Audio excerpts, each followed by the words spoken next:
My daughter left me a note in the kitchen. I'm sick of you, you useless old man. I'm taking everything away from you. And by the way, this house is sold. Enjoy living in the trash. She was waiting for me to fail, but I wrote back, thanks for letting me know, but I already know that.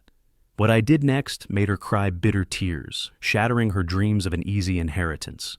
Before we continue, please subscribe to the channel and let us know where you are listening in the comments. The Tampa afternoon pressed humid and heavy through my truck windows as I navigated home from the cardiologist's office. Dr. Ramirez's words still echoed in my skull. Arrhythmia, weakened left ventricle, medications adjusted again. At 63, my body had become a house with failing infrastructure. And I'd spent 3 decades as a fire inspector, knowing exactly what happened to structures when their foundations cracked. I turned onto my street in Seminole Heights, where bungalows from the 1920s sat beneath massive oaks that made the February heat almost bearable. My house appeared at the end of the block, pale yellow with white trim, the place I'd bought 35 years ago when Mildred was 3 and my wife Sarah was still alive. Now Sarah was gone 12 years, and that house held everything I had left, memories in every floorboard, my daughter's childhood etched into door frames with penciled height marks.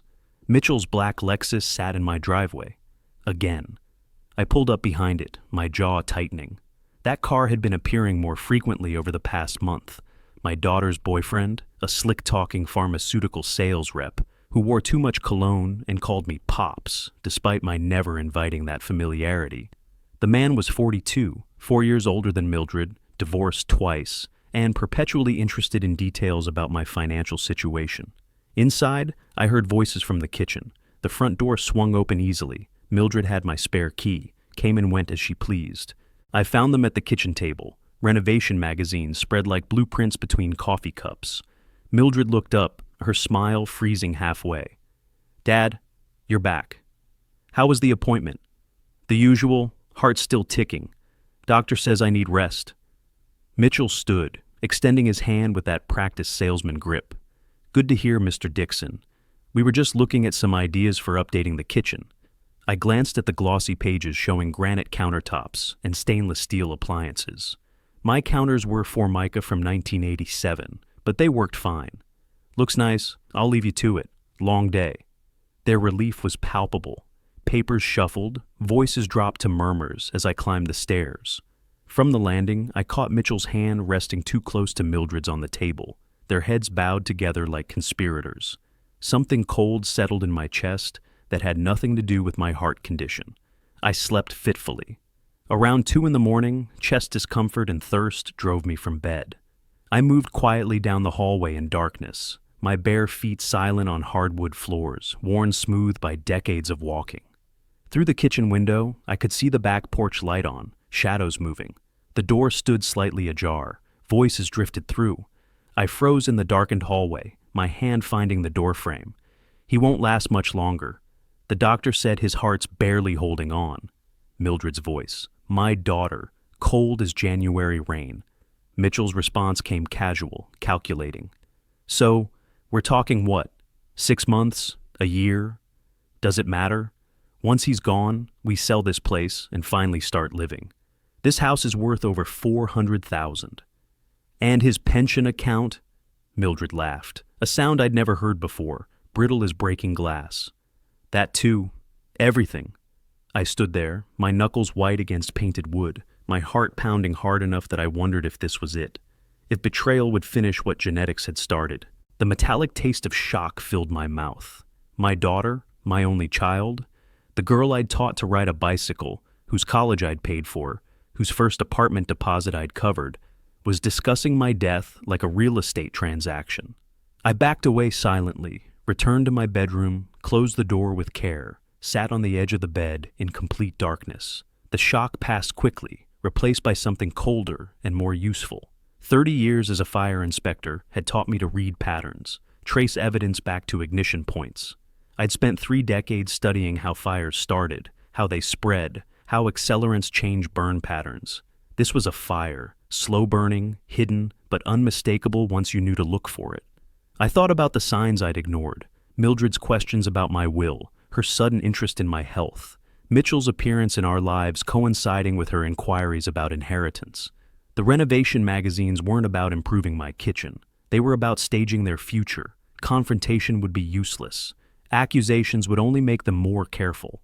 But I knew how to fight fires. You cut off their oxygen, remove their fuel, contain the spread. Then you watch them die. The most dangerous fires are the ones that burn slow and silent. Morning arrived with pale light through my curtains. I rose, showered, dressed. Made coffee in my percolator, the one Sarah had bought at a yard sale in 1989. Buttered toast, read yesterday's newspaper. When Mildred came downstairs at 7:30, I greeted her with a smile. "Coffee's fresh. Sleep well?" She studied me, searching my face for signs I knew something.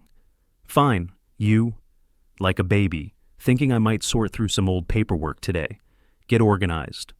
Her response came too quickly. "Why? Everything's fine, isn't it?" I smiled over my coffee cup. "Of course, just spring cleaning." Mitchell arrived at 8 for breakfast, though nobody had invited him. I greeted him cordially, even offered coffee.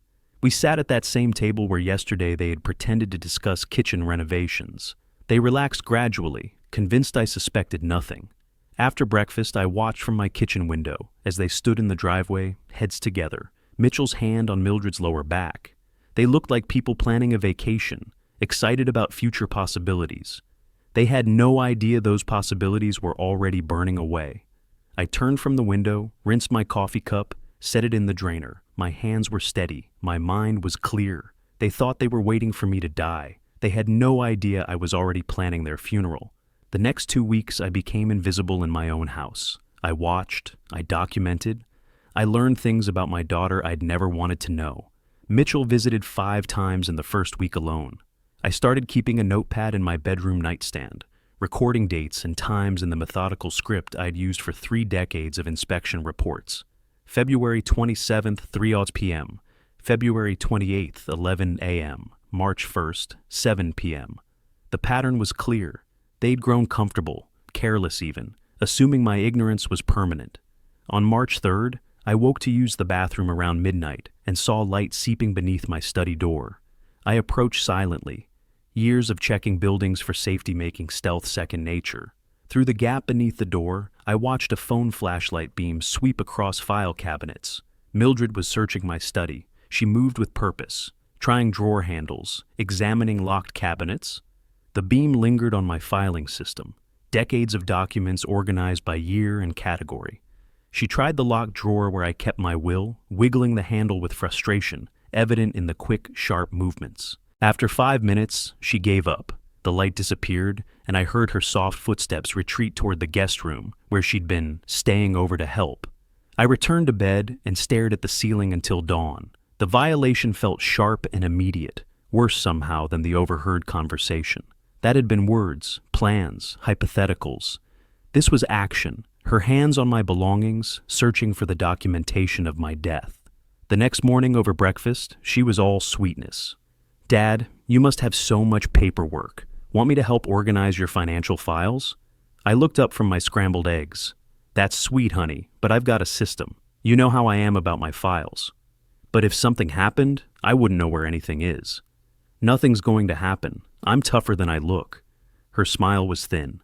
Mitchell arrived 20 minutes later with bagels nobody had requested. They were spending nearly every day here now, circling like vultures who'd caught the scent of something dying. That afternoon, while they thought I was napping, I drove downtown to an attorney's office. The law firm of Warren and Associates occupied the 3rd floor of an old brick building on Franklin Street. I'd found Victor Warren through careful research. Estate law specialist, reputation for discretion, no connection to Mildred or her social circles. Warren was 50-something, silver-haired, with reading glasses that gave him a scholarly appearance. His office smelled like leather and old books. "Mr. Dixon, you mentioned wanting to discuss estate planning." I settled into the chair across from his desk. "My daughter is planning to inherit my house. I'd like to ensure she doesn't." His eyebrows rose slightly. "That's unusual. May I ask why?" "She's counting on me dying soon. I'd prefer to disappoint her." Warren leaned back, his fingers steepled. "An irrevocable trust would accomplish that. You'd transfer the house into the trust with specific beneficiaries. Once established, you can't undo it. You understand that? Perfect. We spent the next hour reviewing documents, the deed to my house, bank statements, my existing will. Warren explained the process would take 3 to 4 weeks to properly structure the trust, file paperwork, and transfer ownership. The house would go to the Seminole Heights Historical Preservation Society, an organization Sarah had volunteered with before she died. Your daughter will receive nothing, Warren confirmed. Not one single shingle. On the drive home, satisfaction settled warm in my chest. The trust wouldn't just block Mildred's inheritance, it would gut her plans completely. She and Mitchell were building castles on sand that was already washing away. But when I pulled into my driveway, Mitchell's Lexus was there again, and both of them were watching from the front window. I'd been gone 3 hours, too long for a simple errand. Inside, Mitchell stood in my living room like he owned it. Your truck was gone for 3 hours. I set my keys on the hall table. Traffic, and I stopped at the hardware store. Needed light bulbs. Mildred's voice came sharp from the kitchen doorway. Which hardware store? I turned, keeping my expression mild. The one on Dale Mabry. Why? They exchanged glances. Mitchell's jaw worked like he wanted to say more, but couldn't figure out how to justify his interrogation. Mildred forced a smile. Just curious. We worried when you were gone so long. No need to worry. I'm not dead yet. The words hung in the air, and for a moment, Mildred's mask slipped. I saw something cold flash in her eyes, something that confirmed everything I'd overheard on that back porch. The next week crawled by. Warren called twice with questions about beneficiaries and documentation. I took both calls from my truck, parked at the public library where nobody could overhear. The trust was progressing, but slowly. Legal documents required precision, filing required time. Meanwhile, at home, the pressure intensified. Mitchell started tracking my movements more openly, his questions becoming bolder. Where did you go this morning? What were you doing in your study for so long? Why are you reorganizing your file cabinets? Each question carried a threat wrapped in false concern. Mildred tried a different approach.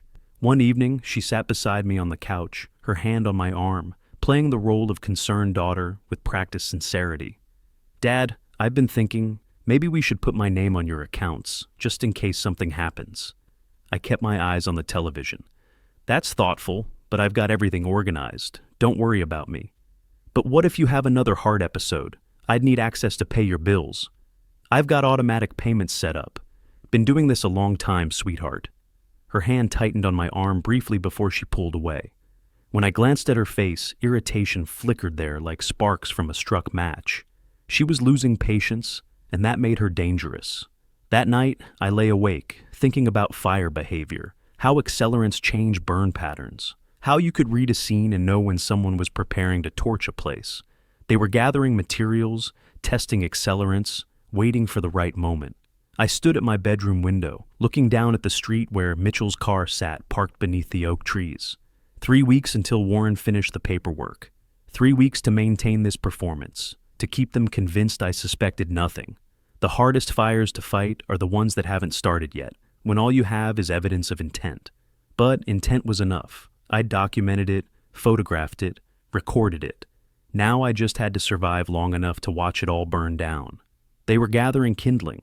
They just didn't know I'd already cut the fuel line. 3 weeks had passed since my first visit to Warren's office. 3 weeks of performing normalcy, while my house became a pressure cooker with Mildred and Mitchell circling closer, their patience fraying like old electrical wiring ready to spark. Now, I sat in Warren's office again, watching him arrange the final trust documents across his mahogany desk in neat stacks. A notary public waited in the corner, a middle-aged woman with reading glasses on a beaded chain. The morning light through his office windows felt ceremonial, though Warren conducted this like any other business transaction. The Morton-Dixon Family Living Trust, established April 12, 2025. Warren's finger traced the title page.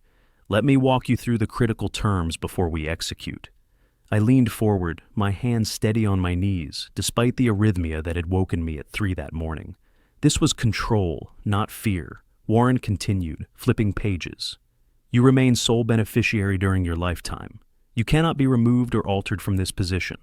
Upon your death, the property transfers directly to... He glanced at the beneficiary designation.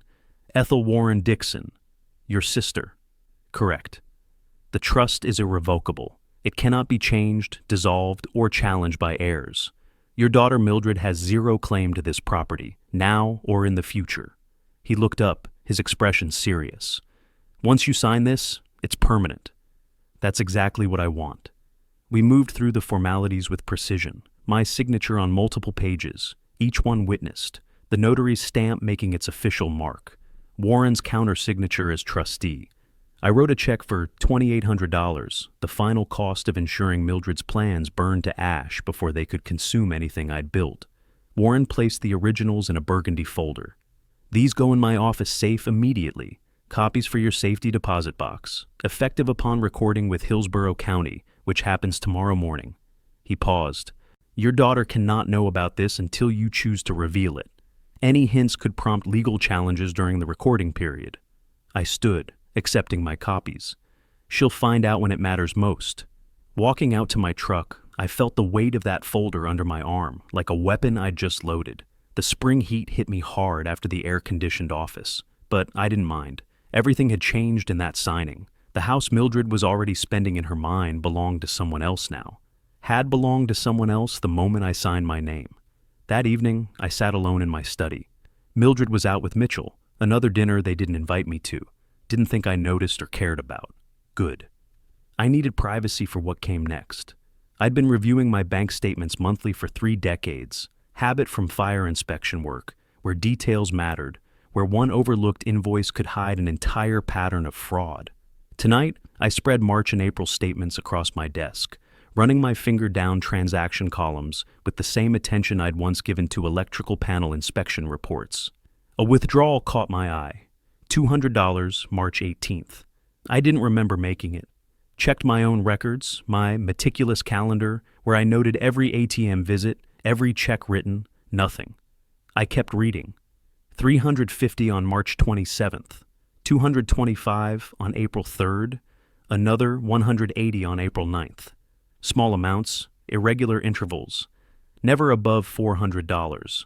The threshold where my bank sent automatic alerts, someone with account access, someone who understood banking patterns, someone who knew when I'd be out of the house long enough not to notice. I pulled my calendar closer, cross-referencing dates. March 18th, cardiologist appointment, 2 hours. March 27th, hardware store and lunch, 3 hours. April 3rd, Warren's first consultation, gone all afternoon. April 9th, physical therapy for my shoulder, 90 minutes. Every theft occurred when I was occupied elsewhere. 6 months ago, Mildred had helped me organize my banking documents, said she wanted to make sure everything was current, that I wasn't missing statements. I'd thought it was filial concern. Now I understood. She'd noted my account numbers, possibly photographed documents, maybe even reset security questions when I wasn't looking. The total came to $955. Not enough to hurt me significantly. Enough to show intent, pattern, practice. She wasn't just planning to wait for me to die. She was already stealing. I closed the statements, stacked them neatly. Changed nothing about my expression when Mildred came home an hour later, her perfume preceding her down the hallway. Didn't mention the discrepancies, didn't confront. Evidence required documentation, not confrontation. Fire investigators never rushed to judgment. We collected, measured, photographed, built cases that couldn't be disputed. Let her dig deeper. Every theft was another shovel of dirt in her own grave. The next morning, I drove to the SunTrust branch on Henderson Boulevard. Not my usual branch, somewhere Mildred wouldn't expect me. The account manager, a thin man with wire-rimmed glasses, reviewed the transactions I'd highlighted.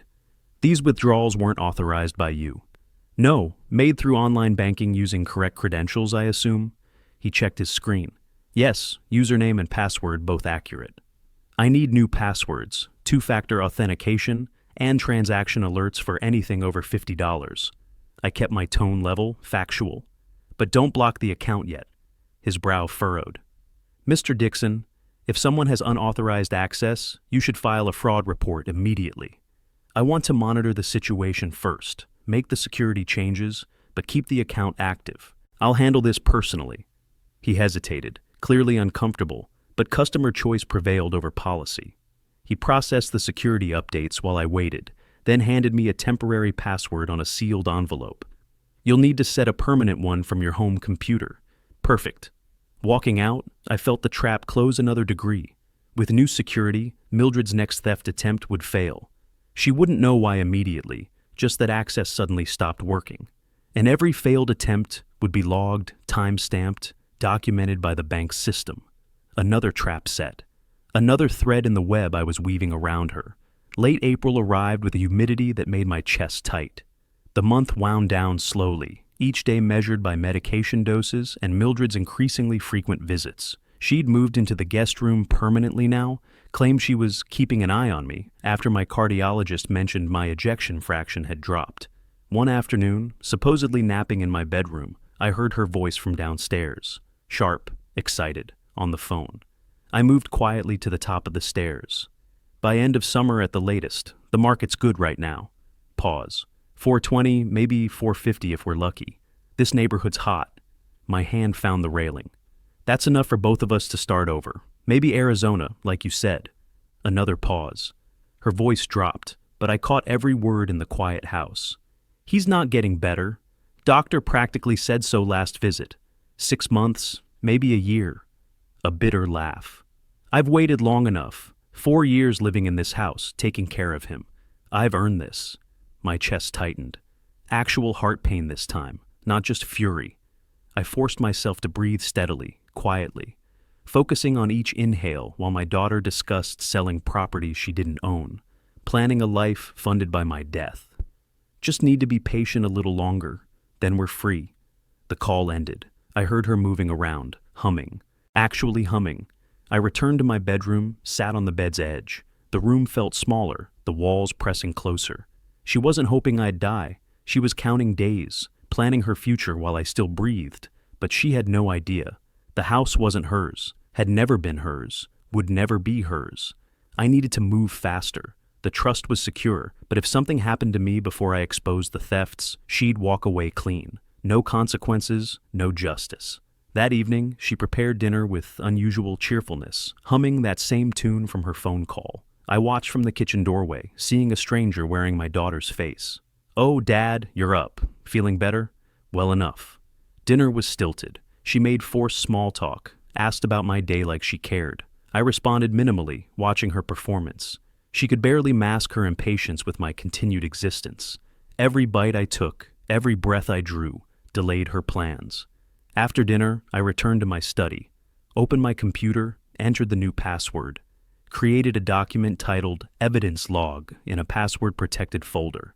I began typing dates, times, overheard conversations, verbatim where possible, the bank thefts, each amount and transaction number, today's phone call about selling the house by summer. I'd spent 30 years investigating how fires start.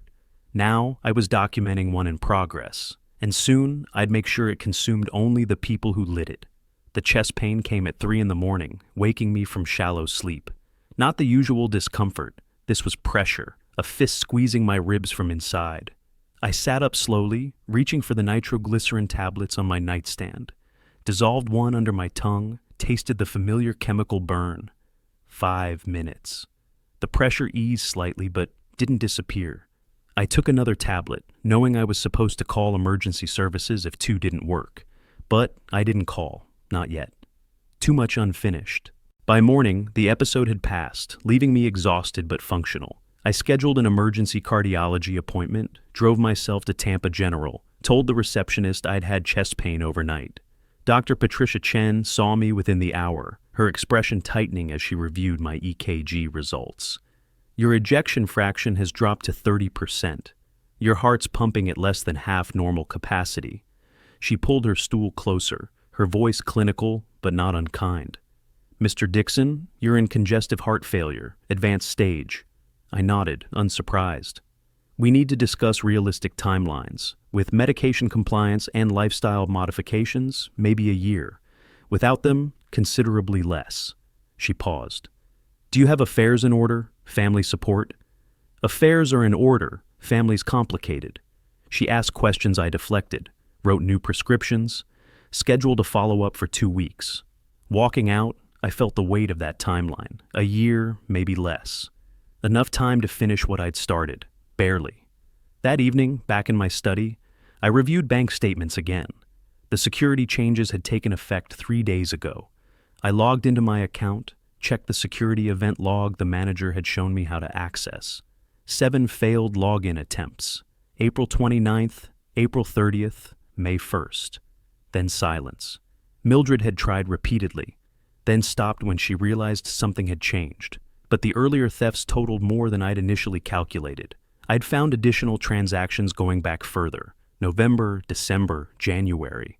Small amounts I'd dismissed as my own forgetfulness. Together, they totaled $3,400. $3,400 stolen, while she smiled at me across the dinner table. I documented every transaction in my evidence log.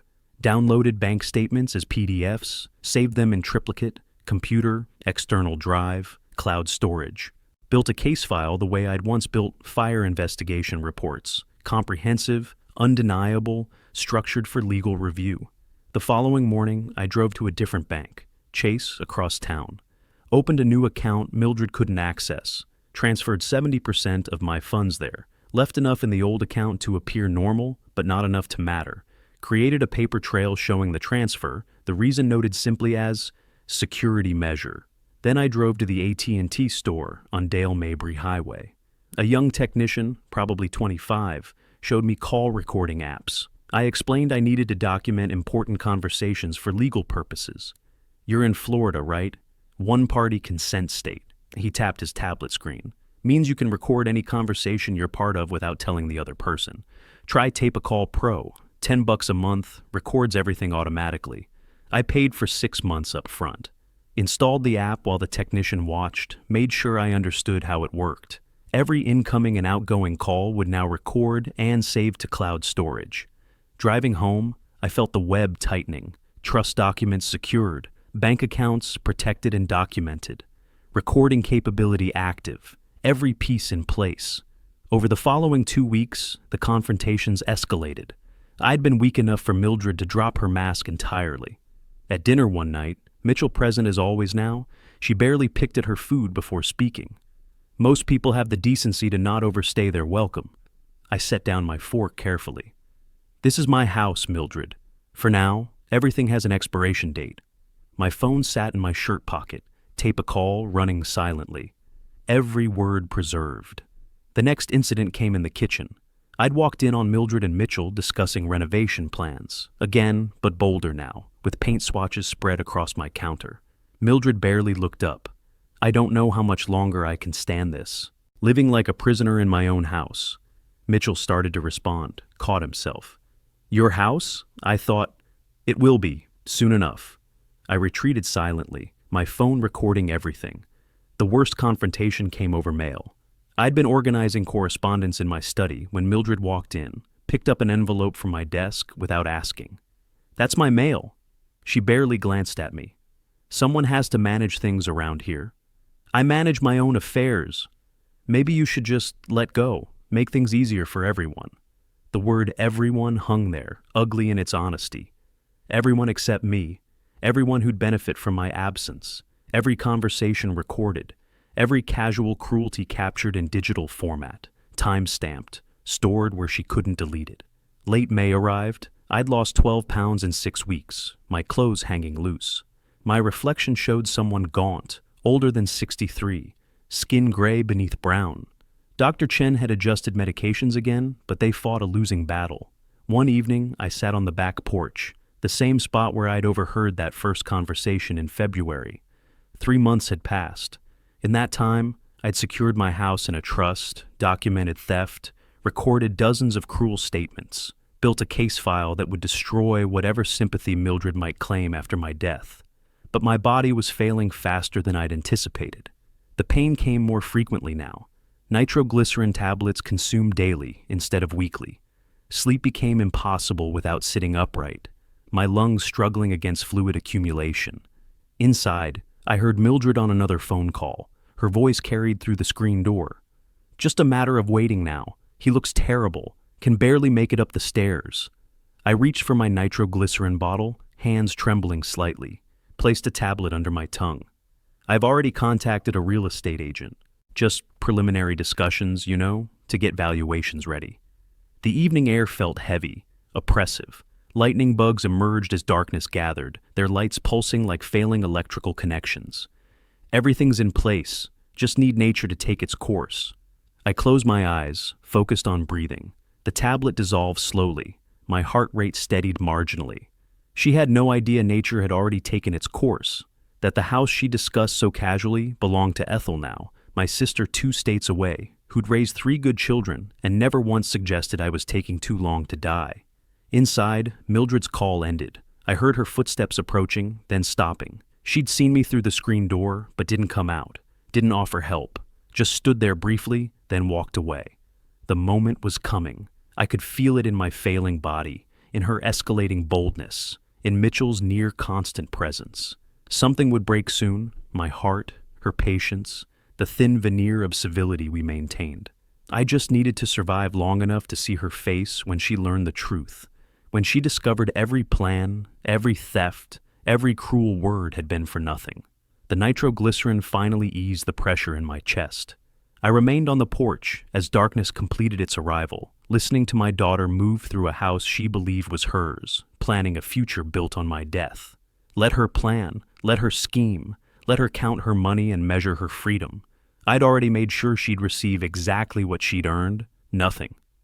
3 nights after the back porch episode, I sat in my study reviewing evidence files. The computer screen cast pale light across documentation I'd spent months assembling. Bank statements, recordings, photographs. My chest ached, but I'd learned to work through the discomfort. Nitroglycerin tablets within reach, always. Then the pain arrived like a freight train, not the usual pressure. This was crushing, absolute, a vice compressing my ribcage from inside. Both arms went numb. I tried to stand, collapsed back into my chair. Cold sweat soaked through my shirt in seconds. My vision narrowed, sounds muffled like I'd been submerged underwater. This was it. The big one doctors warned about. I grabbed for my phone, but my hands shook violently, fingers unable to grip. Tried to call out, "Help!" but my voice came as barely a whisper. The study door seemed impossibly far away. Footsteps in the hallway. Mildred's voice calling something I couldn't process. She appeared in the doorway, froze, saw me slumped in the chair, face gray, gasping like a landed fish. Our eyes met. For one terrible, crystalline moment, I watched her calculate, saw the decision forming behind her expression. Help or let nature take its course. This was her chance. Everything she'd planned, everything she'd stolen, resolved right now if she just walked away. Then her mask snapped on. "Dad, oh my, I'm calling 911. She pulled out her phone, started speaking rapidly to the dispatcher. But I understood. She called them because she needed it to look natural. Needed witnesses to her concern, her horror, her grief. My last conscious thought before darkness claimed me. She's already planning my funeral. I woke 3 days later in Tampa General's ICU. Tubes everywhere, down my throat, in my arms, monitoring machines beeping rhythms I felt rather than heard. Disoriented, struggling to understand where I was, what happened. A nurse appeared, checked monitors. "Mr. Dixon, welcome back. You gave us quite a scare." "What?" My voice sounded wrong, rough from intubation. "Massive myocardial infarction, emergency surgery. They placed 2 stents. She adjusted something on my IV. Doctor will be in shortly." Dr. Chen arrived an hour later, her expression serious but not grim. "Mr. Dixon, you're lucky to be alive. It was close." "How close?" "Your heart stopped twice in the ambulance. The paramedics brought you back both times." "Twice. I died twice. Literally flatlined, ceased existing, then been forced back into this failing body. The next 9 days blurred together. Physical weakness so extreme that lifting my arm exhausted me. Walking to the bathroom required assistance. But my mind stayed sharp. I used that time to think, to plan, to understand exactly what would happen next. Mildred visited 3 times. First visit, day 4. She brought flowers, grocery store carnations, nothing expensive. Sat beside my bed, held my hand with fingers that felt too cold. "Dad, you scared me so much." Her eyes were completely dry. No tears, not even the attempt at crying. After 10 minutes of performance, she shifted. Do you have your documents organized? Important papers, I mean. In case something happens, I need to know where things are. I pretended exhaustion, let my eyes close. She left 15 minutes later, irritation poorly disguised. Second visit, day 8, shorter. She skipped pleasantries entirely. Do you have a will? I need to know where things stand. Everything's in order. But where? What lawyer? In order, I repeated, letting the words slur slightly. She left quickly, frustrated by my vagueness. Third visit, day 11, final visit before discharge. She barely stayed 10 minutes. Doctor says you're going home tomorrow. I'll have things ready for you. I watched her leave, saw her check her phone immediately in the hallway, texting someone, Mitchell probably, making arrangements. Each visit I studied her, the impatience poorly hidden, the questions about paperwork, the absolute lack of genuine concern. She wasn't waiting for my recovery. She was waiting for my death certificate. Discharge came mid-June. I expected Mildred to pick me up. Hospital protocols required someone to drive you home. I waited in the wheelchair at the entrance, nurse hovering, watching cars pull up and depart. 20 minutes passed. I called Mildred's phone. No answer. I'll take a taxi, I told the nurse. She looked uncomfortable, but couldn't argue.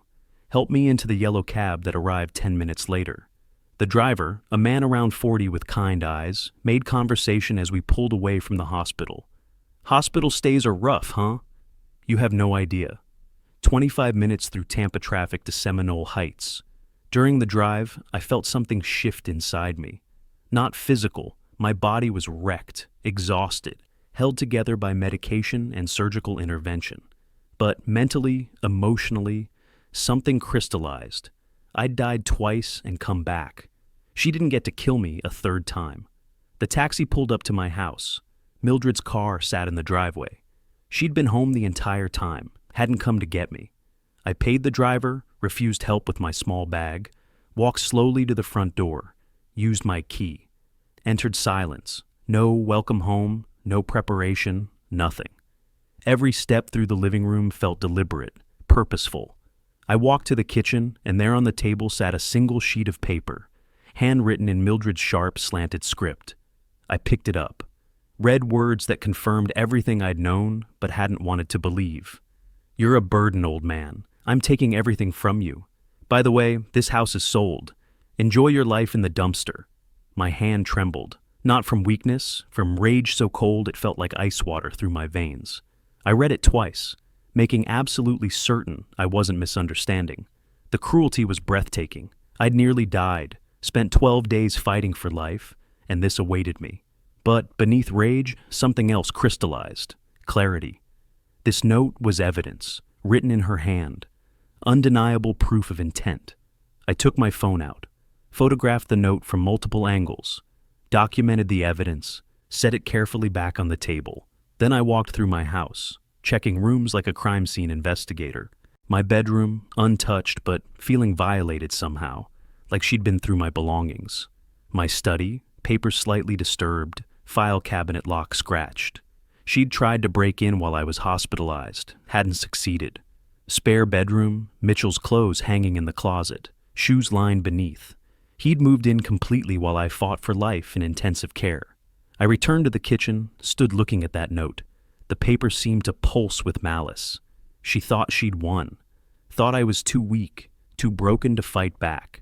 Thought a man who died twice would just lie down and accept this. She wanted everything. Now she'd lose everything. My chest ached, real heart damage, permanent, but resolve stronger than pain. I didn't need to confront her. I needed to destroy her. I sat at the kitchen table, took out my phone, opened voice memo, recorded a statement. June 15th, approximately 3 p.m. Returned home from hospital after 12-day stay following heart attack. Found note from daughter Mildred Dixon on kitchen table. Note states she's taking everything, house is sold, tells me to enjoy life in the dumpster. Evidence of intent to defraud and deprive me of property. Saved the recording. Then I called my sister Ethel in Orlando. She answered on the second ring. Morton, are you out of the hospital? I need a place to stay for a while. Can I come to you? Concern flooded her voice. Of course. What happened? I'll explain when I get there. Packing now. I hung up before she could ask more questions. Moved methodically through the house, packing one bag. Clothes, medications, laptop, phone charger, critical items, all evidence files, copies of bank statements, recordings, trust documents I'd kept at home. Left most belongings, didn't matter. I wasn't abandoning anything permanently. Returned to kitchen. Looked at that note one final time. Took a pen from the counter, flipped the note over to its blank side. Paused, considering words carefully. Wrote in steady hand. Thank you for the warning. I know. 4 words that meant everything and nothing.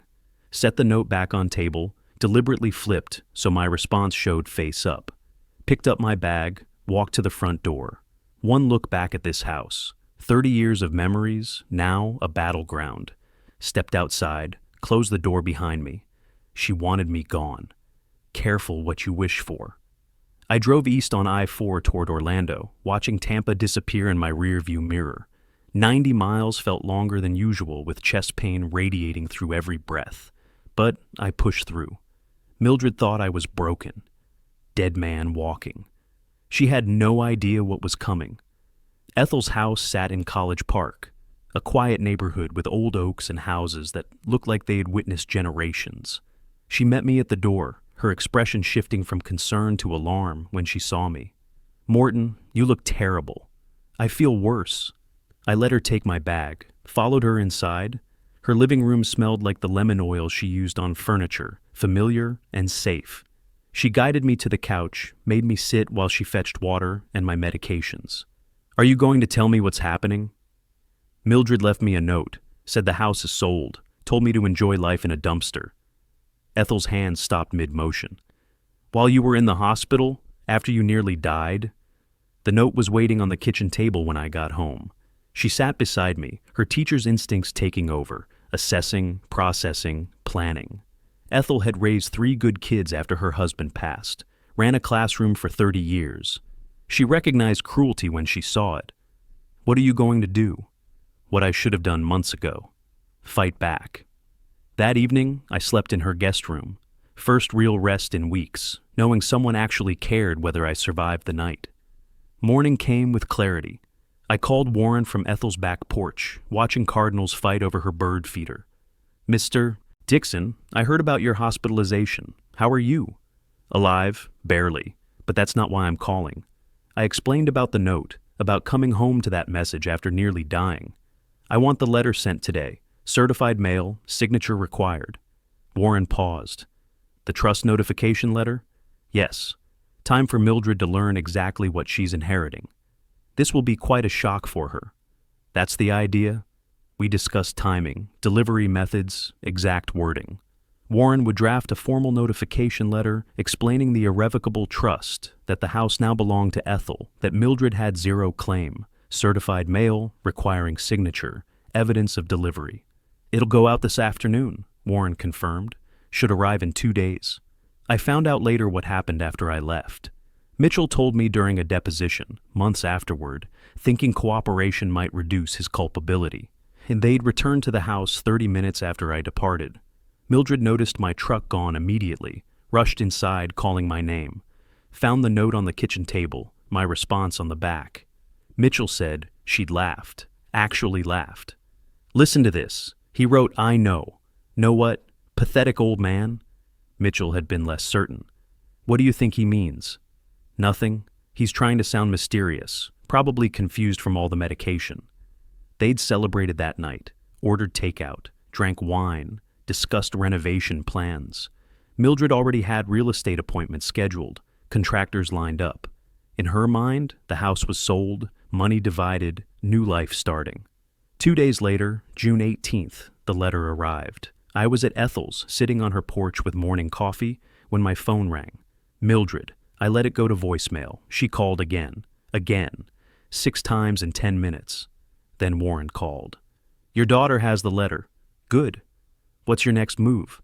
I wait, let her panic. Then we move on the theft charges. At the Tampa house, Mildred stood in the kitchen reading Warren's letter for the 3rd time, Mitchell watching her face drain of color. The letter was formal, devastating in its simplicity. Dear Ms. Dixon, this letter serves as official notification that the property located at 2847 Palmetto Avenue, Tampa, Florida, has been placed in the Morton-Dixon Family Living Trust, established April 12, 2025. This trust is irrevocable and cannot be modified, dissolved, or challenged. Upon Mr. Morton-Dixon's death, the property will transfer directly to Ms. Ethel Warren Dixon of Orlando, Florida.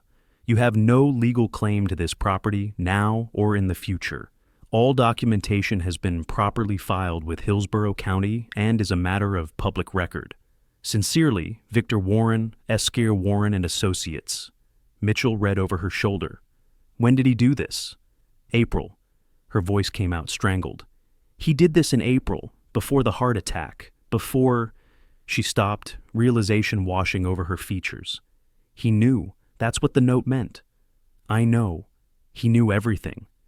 The bank account, Mitchell said slowly. You said you were accessing his pension. If he changed the security... Mildred's face went white. If he documented the withdrawals... She grabbed her phone, tried calling again. I watched it ring from Ethel's porch, let it go to voicemail, watched her try again. By evening, I had 87 missed calls from Mildred. Voicemails ranged from apologetic to furious to desperate. I deleted them without listening fully. Didn't matter what she said now. Ethel brought me dinner on the porch. She's still calling? Every 10 minutes. Are you going to answer? No. What happens next? I looked at my phone, watching another call come through, watching it ring and ring until voicemail picked up. Warren files police reports tomorrow. Bank fraud, elder abuse, attempted theft. Everything documented, time-stamped, recorded. Will she go to jail? Probably not. First offense, she'll likely get probation, restitution, community service. But she'll have a record, criminal conviction, that follows you forever. And the house? She gets nothing, absolutely nothing. After everything she planned, every cruel word, every dollar stolen, she walks away with nothing. The sun set over Orlando, painting Ethel's yard in orange and gold. My phone rang again. Mildred's name lit the screen. I let it ring. Ethel sat beside me. You've been planning this for months. Since February, since I overheard her discussing my death like a real estate transaction. She's your daughter? She stopped being my daughter when she started counting days until I died. Another call. I declined it this time, watched the notification disappear. The fire I'd been building for months was finally catching, I said quietly. And she was standing right in the middle of it, only now realizing the floor had been burning beneath her feet all along. My phone had been ringing for 20 minutes straight, 47 missed calls now, all from Mildred. I sat on Ethel's porch watching each one, Mildred's name lighting the screen, the ringtone playing through, voicemail picking up, then starting again 30 seconds later. Ethel stood in the doorway, coffee cup in hand. She's persistent. She's panicking. Text messages started flooding in. I could see the previews without opening them. Dad, call me now. We need to talk about this letter. This is ridiculous. Call me back. You can't do this to me. Each message sharper than the last, desperation morphing into anger. I read them with detached interest, feeling nothing. Ethel sat beside me. You're really not going to answer? Not yet. She needs to understand she has no leverage. Every unanswered call, every ignored message, she was realizing she couldn't manipulate me anymore. That for the first time in years, I held all the control and she had none. The phone rang again, 48th call. I silenced it, placed it face down on the table. Let her exhaust herself. Mitchell later told their lawyer what happened next, and it eventually made its way back to Warren. Mildred had been at the Tampa house, that letter still sitting on the kitchen table like evidence at a crime scene. She'd called me dozens of times, sent countless messages. Nothing. Mitchell paced behind her. Maybe we should call that lawyer, see if the letter is even real. It's his father's attorney. It's real. Her voice carried an edge of hysteria. But maybe there's a mistake. Maybe... She grabbed car keys.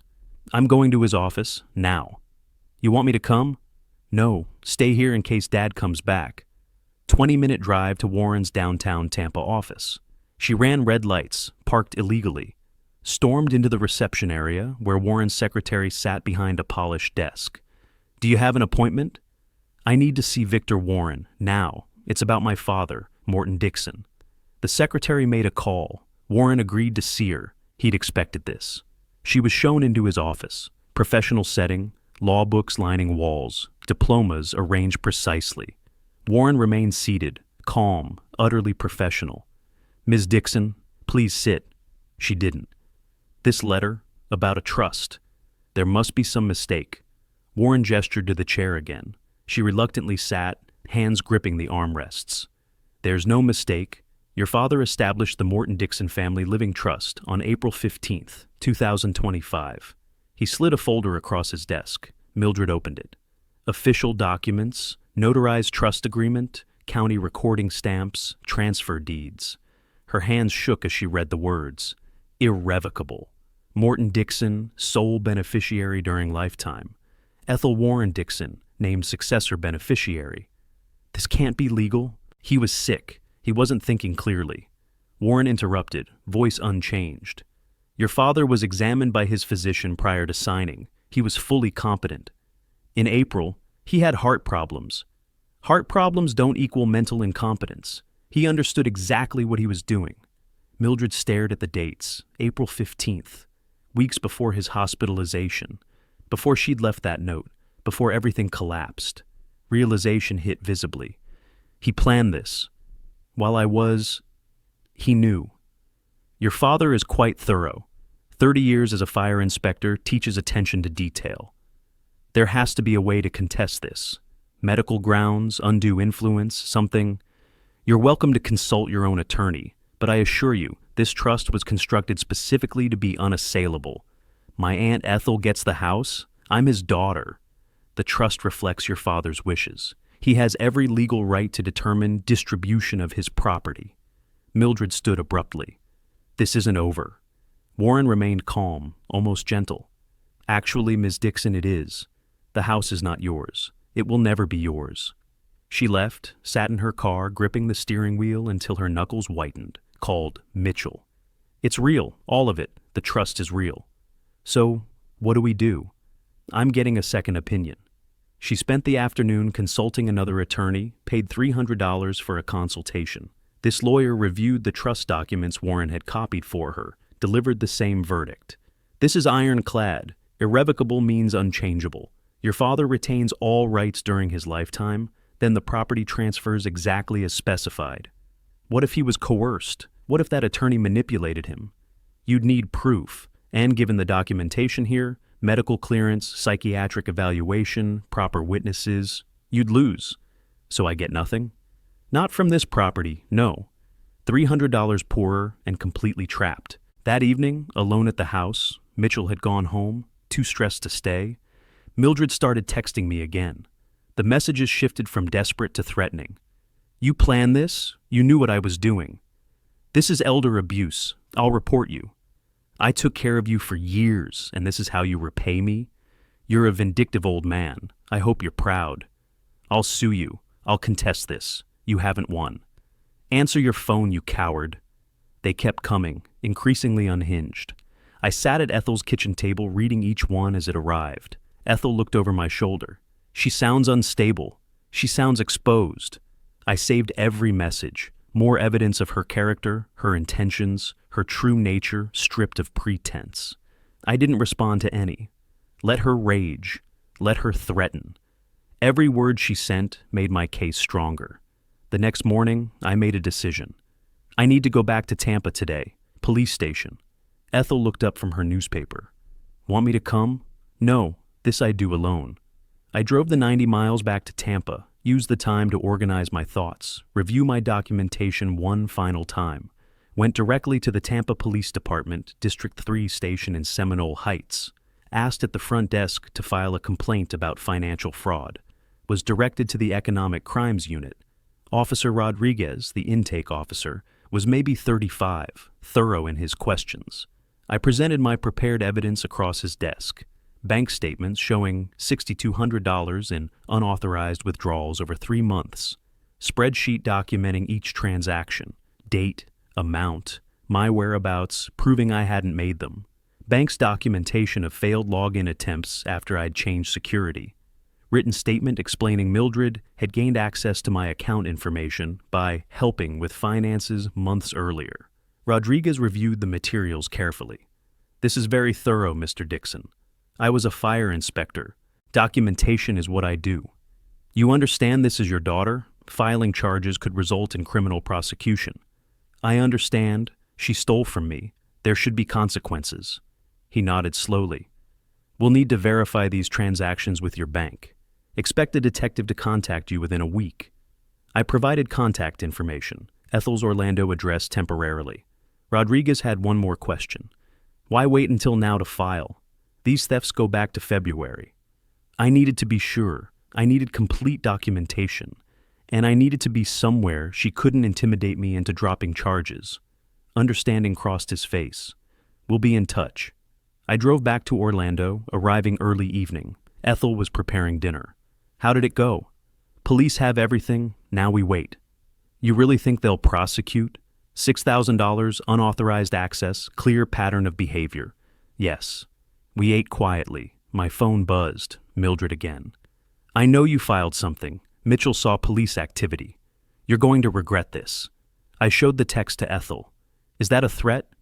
That's more evidence. I took a screenshot, saved it in my documentation folder.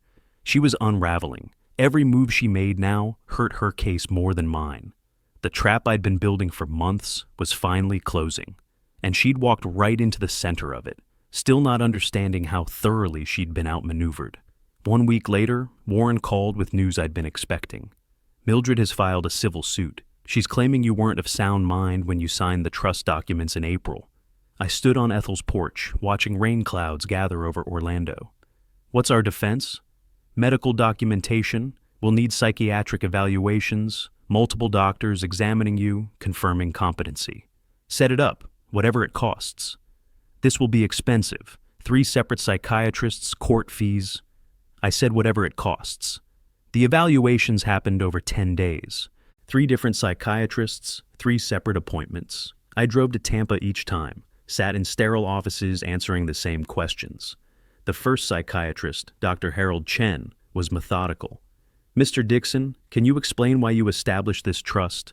My daughter was stealing from me, planning to inherit my house, sell it immediately after my death. I wanted to ensure she received nothing. That's quite clear reasoning. Can you walk me through the trust structure?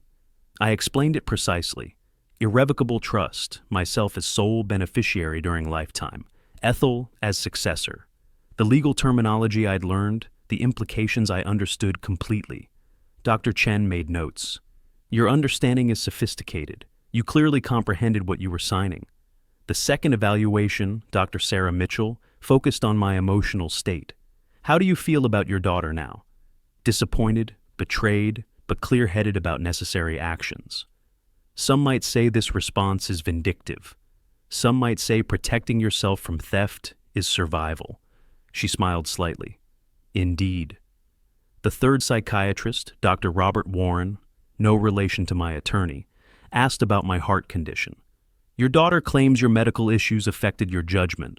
I have congestive heart failure. It affects my physical capacity, not my mental acuity. Can you perform basic calculations for me? I did. Math problems, memory tests, logical reasoning exercises, passed everything easily. 3 weeks after Mildred filed her lawsuit, we stood in Hillsborough County Circuit Court, Judge Patricia Hernandez presiding, a woman in her 50s with steel gray hair and an expression that suggested she'd seen every courtroom manipulation possible. Mildred sat at the plaintiff's table with her attorney, Mark Sullivan, a man in his 40s wearing an expensive suit that screamed desperation.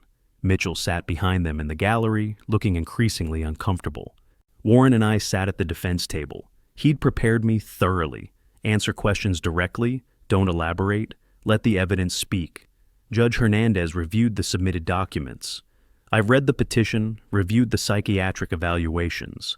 All 3 doctors found Mr. Dixon competent to execute a trust.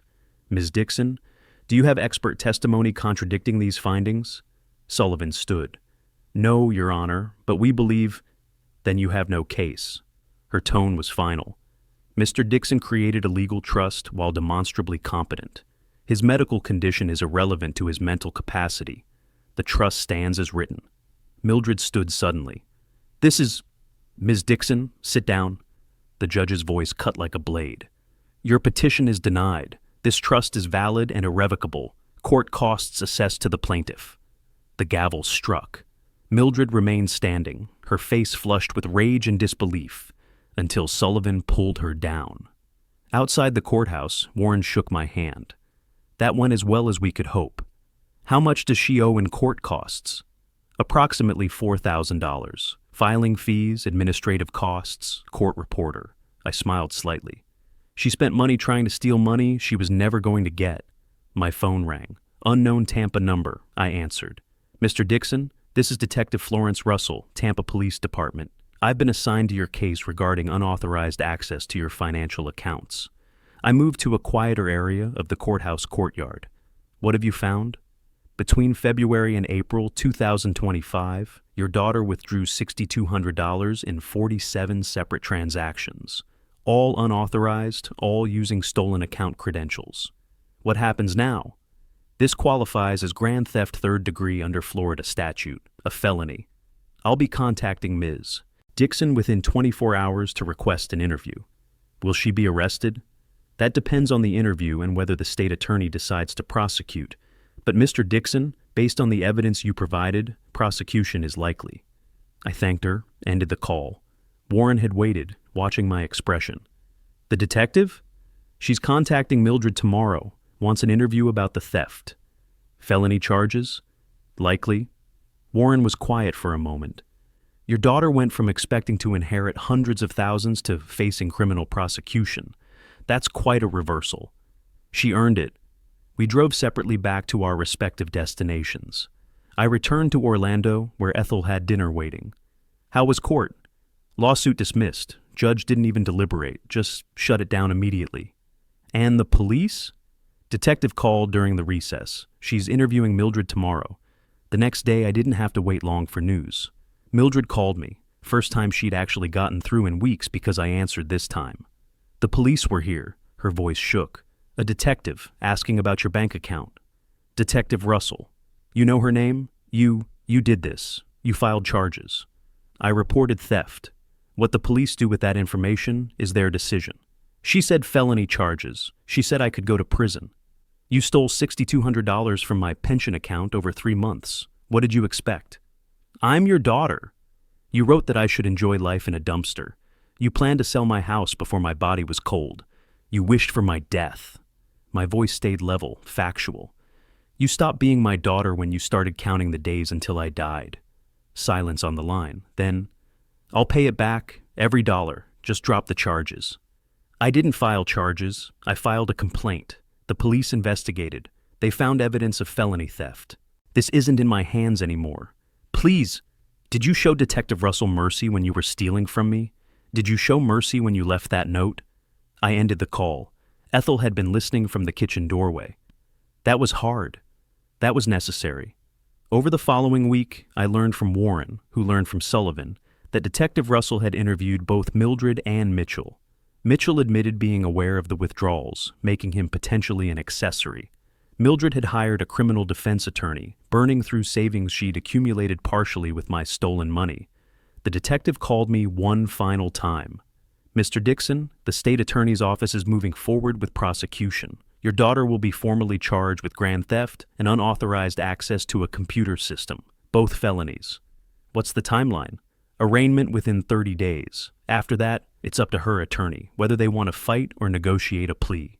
That night, I sat on Ethel's porch in the darkness, phone silent for the first time in weeks. No calls from Mildred, no threatening texts, just silence. She'd exhausted all her options. The trust was unbreakable. The lawsuit had failed spectacularly. Criminal charges were filed. Every door she'd tried to open had slammed in her face, and I'd been the one systematically closing each one. You look satisfied, Ethel said, bringing me tea. I look vindicated. What happens when she has to face all of this? The charges, the trial? When she does, I said quietly, I'll be watching. 3 days later, my phone rang. Detective Russell. Mr. Dixon, your daughter came in for questioning this morning. Thought you'd want to know. I stood, moved to Ethel's back porch for privacy. How did it go? She denied everything at first, said she never accessed your account. Russell told me what happened in that interrogation room. I could picture it clearly. Stark walls, fluorescent lights, the kind of space designed to strip away pretense. Detective Russell had sat across from Mildred, her attorney Mark Sullivan beside her. She'd slid a printout across the table. These are login records from SunTrust Bank, 47 unauthorized transactions between February and April 2025. Mildred's response came defensive, practiced. I don't know anything about those. Each login was from IP address 198.51.142. That's the internet connection at your father's house, where you've been living. Maybe someone else. Mitchell was there a lot. So you're saying Mitchell Kennedy accessed your father's account? Mildred had grown desperate. He could have. He was always on his phone, using the Wi-Fi. Russell pulled out a second document. Transaction timestamps. Every single withdrawal occurred during daytime hours when Mitchell's phone GPS places him at his apartment or job sites. You, however, were home. Sullivan tried intervening. Detective, unless you have direct evidence, we do. The bank provided device fingerprints. All transactions came from a laptop registered to Mildred Dixon, purchased 2023.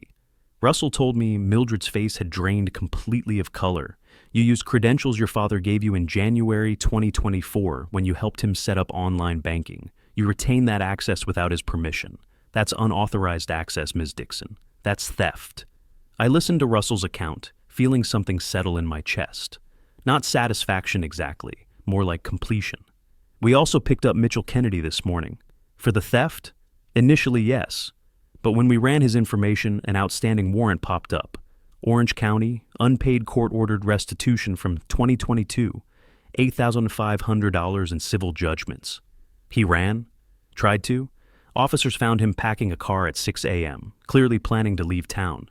He's in custody now. Mitchell had abandoned Mildred the moment pressure arrived. Not surprising. He's trying to cooperate, blaming everything on your daughter.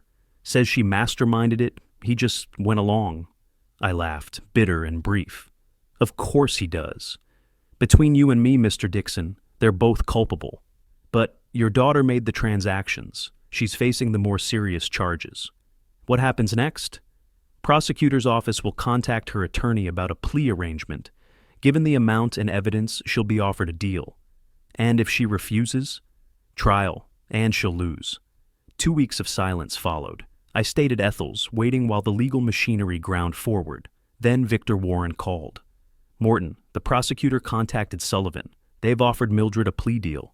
Terms: full restitution of $6,200, admission of guilt to third-degree grand theft, 3 years probation with conditions, mandatory financial counseling, no contact with you, random audits of her finances.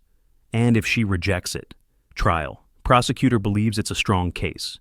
If convicted, she's looking at up to 5 years in state prison.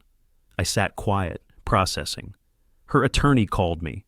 Mildred wants to know if you'd consider dropping charges if she returns the money. No. Immediate. Final. I told Sullivan you'd say that.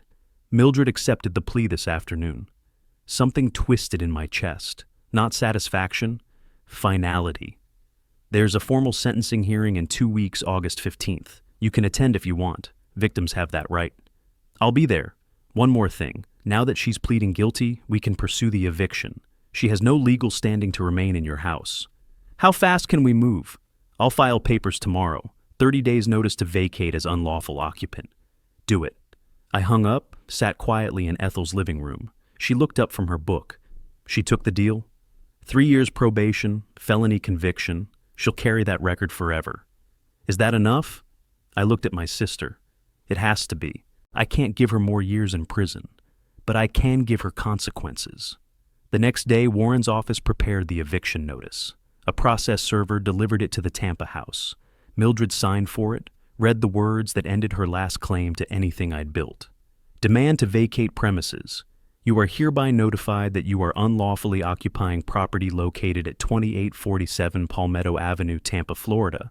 You have no lease, rental agreement, or legal right to occupy said premises. You must vacate within 30 days of this notice, by September 3rd, 2025, or legal action will be taken. Warren called me that evening. Process server said she read it and started crying. I felt no sympathy, just resolution. That same evening, my phone started ringing. Mildred, over and over. First day, 34 missed calls. Text messages flooding in. Dad, please answer. I need to talk to you. Where am I supposed to go? You're really throwing me out? I'm your daughter. I read each one. Didn't respond. Second day, 53 more calls. 87 total over 2 days. Voicemails piled up. I didn't listen. Ethel watched me watching the phone ring. She's desperate. She should have thought about that before. Evening of the second day, the phone rang again. Mildred. Call number 87. Ethel looked at me. Are you going to answer eventually? I considered, then accepted the call. Put the phone to my ear, said nothing, waited. Mildred's voice came broken, crying, barely coherent. Dad, please. I know you're there. I'm here. Thank you for answering. I've been trying to reach you. 87 times, I counted. I need to talk to you about this eviction notice. There's nothing to talk about. You don't live there anymore.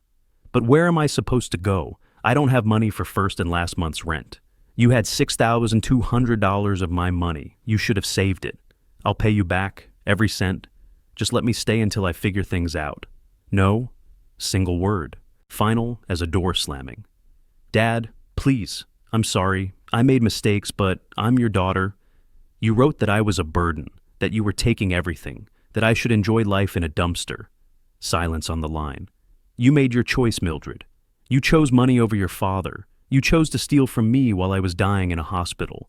Now live with those choices. Mitchell convinced me. I cut her off. Mitchell is in jail. You made your own decisions. You're an adult. She cried harder. You have 30 days. Pack your things. Find somewhere else to live. That house was never yours. Where am I supposed to go? That's not my problem anymore. I almost hung up, then added one more thing. You wanted your freedom from the old man who was in your way. Now you have it. I ended the call before she could respond. Set the phone down. My hands were steady. Ethel spoke quietly. That was hard. Necessary. We sat in silence. She finally asked, when will you go back? End of the month, September 1st, after she's gone. What if she doesn't leave? Warren will handle it. Sheriff's deputies if necessary. I thought about the house, my home for 30 years, now tainted by betrayal, but still mine, still standing. Are you okay? Ethel asked. I considered. I will be, once I'm home again. My phone buzzed. Text from Warren.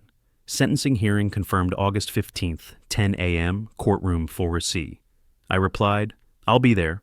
Looked at the calendar on Ethel's wall.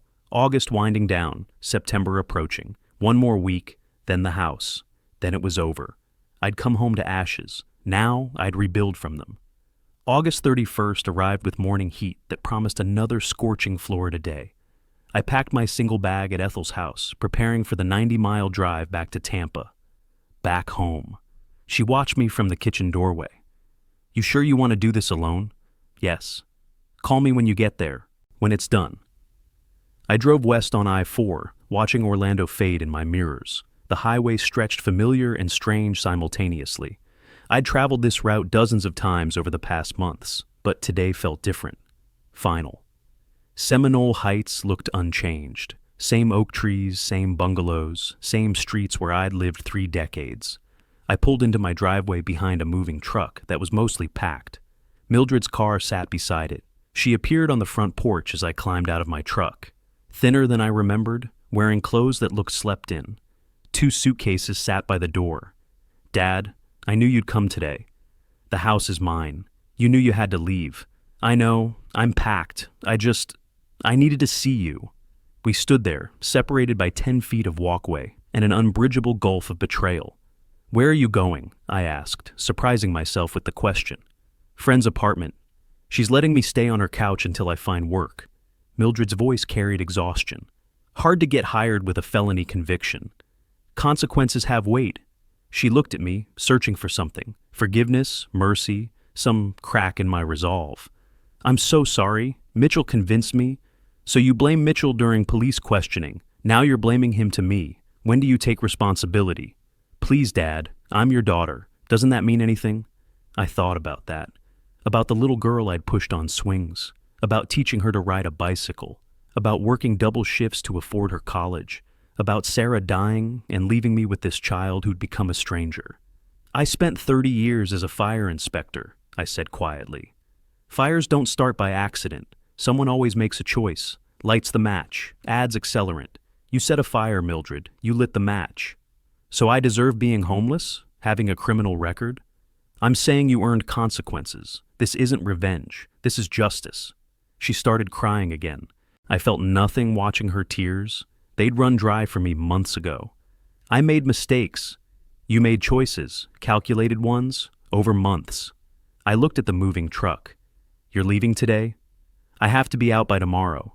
The notice said September 3rd, but Warren's office called yesterday. Said if I wasn't gone by today, sheriff's deputies would remove me. Good. Warren had applied pressure. Mildred wiped her face. When will I see you again? I don't know. Maybe never. That depends on you. What do you mean? Whether you become someone worth knowing again, someone honest, someone who takes responsibility. Until then, I paused. Goodbye, Mildred. She stood there, shock and disbelief warring on her features. You're really done with me? Your only child? You were done with me the moment you started counting days until I died. I walked past her, key in hand, toward my front door. She didn't try to stop me, just stood there crying as I unlocked the door I'd been locked out of for months by my own absence. Goodbye, Dad, she whispered. I stepped inside without responding, closed the door behind me. Through the window, I watched her gather her suitcases, load them into her car. The moving truck pulled away first. Then Mildred's car followed, disappearing down the street. I stood in my living room, listening to silence. The house felt empty, but also mine again.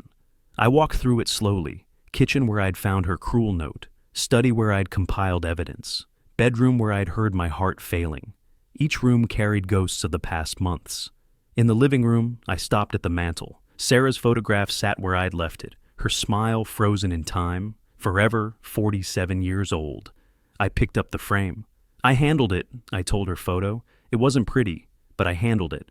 Sarah had always believed in justice balanced with mercy. I'd given Mildred mercy, no prison time, just probation. But justice required consequences.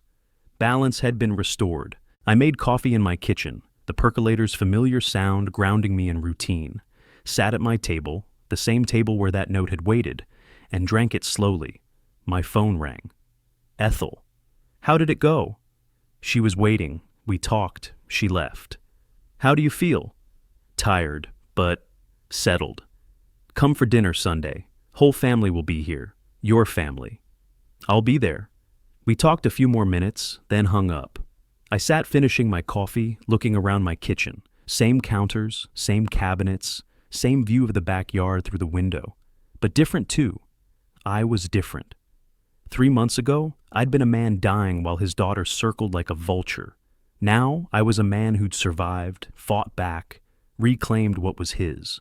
The trust paperwork sat in my study, safe and irrevocable. Ethel would inherit this house someday when I actually died, not when Mildred wished it would happen. The evidence files remained backed up in 3 places, proof of what had occurred. The court records existed permanently, documenting her guilt. I'd built a case the way I'd once investigated fires, methodically, thoroughly, leaving no wipes for doubt. Outside, late afternoon sun painted my yard golden. The oak tree I'd planted when Mildred was 5 had grown massive, its branches reaching across the property line into the neighbor's yard. That tree would outlive me. This house would outlive me. And when I was gone, it wouldn't be stolen. It would be given, deliberately, to someone who'd never counted the days until I died. I washed my coffee cup, dried it, placed it in the cabinet where it belonged. My phone buzzed. Text from Warren. Welcome home, I replied. Thank you for everything. Another text arrived. Dinner soon? On me.